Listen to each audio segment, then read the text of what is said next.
Welcome to 17 News, your quick update on everything happening with the group. And before we start, don't forget to like this video and subscribe to the channel so you never miss the latest news and updates. Even without releasing group music for over a year, 17 continues proving just how strong their presence remains. The group ranked as the 7th most streamed artist in Korea this month, and also became the second highest grossing K-pop act on the latest box score chart. What makes those numbers even more impressive is that this tour only included Asian stops and was carried out with 4 members currently absent due to military service. Yet despite that, the group continues filling stadiums and attracting massive audiences thanks to the support of fans around the world. HYBE also revealed the official merchandise for Carrotland 2026 this week, which quickly sparked debate among fans. Some noticed that the merchandise only featured the members participating in the event, and not the members currently enlisted. However, there is an important detail many fans pointed out.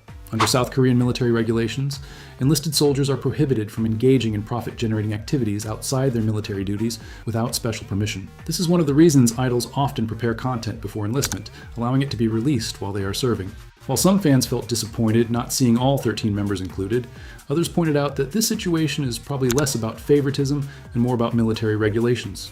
And honestly, if there's one thing fans know about HYBE, it's that if they could somehow sell the air the members breathe, they probably would. This isn't just regular merchandise sitting in an online store. It's merchandise specifically tied to a public event where the participating members are actively promoting and performing. Since the enlisted members are currently not taking part in Carrotland as idols on stage, many fans believe the company simply can't profit from their participation in this particular event, the same way they normally would. So while some fans were understandably disappointed, a lot of others felt this was most likely a legal issue rather than the company intentionally excluding certain members. Jun celebrated his birthday this week surrounded by love from both members and fans. The members shared heartfelt messages through Weverse, while he spent time celebrating with fans through live streams on both Weverse and Chinese platforms like Weibo. As an actor, he also had a huge week. 3 different films involving him received awards at the Weibo Movie Night Awards. Blades of the Guardian won Film of the Year. The Shadow's Edge received the award for Most Prestigious Film of the Year. Go for Broke 2 was named Most Anticipated Film of the Year. During interviews, the cast of Go for Broke 2 also mentioned him despite his absence.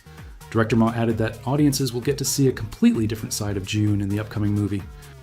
However, one topic that also sparked discussion this week involved Jun's schedule. China hosted 3 major promotional events for Go for Broke 2, but Jun was unable to attend any of them because he was in Korea preparing for Carrotland. Some fans questioned the decision, arguing that the company deliberately prevented him from attending, despite the importance of the events. They felt Jun's solo activities continued to be unnecessarily restricted, while others pointed out that balancing multiple trips between China and Korea during Carrotland preparations would have been extremely demanding. The discussion intensified after photos of Jun spending his free time alone in Seoul began circulating online. Some fans used those images to argue that he wasn't actually busy, and therefore could have attended the events in China. What surprised me, however, was that while looking through the replies, I found almost no one pointing out what seemed like the most obvious issue. These photos weren't taken by Korean media or official sources. They were uploaded by overseas fans who claimed they had randomly run into Jun during his private time in Seoul. Considering they're visiting another country, it's unusual how frequently some of the same overseas fans seem to coincidentally encounter Jun in quiet corners of the city. At some point, it stops feeling like simple luck and raises understandable questions about whether those encounters are really as accidental as they're presented. Over the past few years, one of the biggest concerns surrounding him has been his exhausting schedule and constant traveling between China and Korea. Yet the moment he appears to have a free evening, some people immediately argue that he should have been working instead. Let us know your thoughts about this situation down in the comments. Moving on to Hoshi. He recently performed alongside the Army Taekwondo team at a competition held in Daegu just 2 days before his birthday.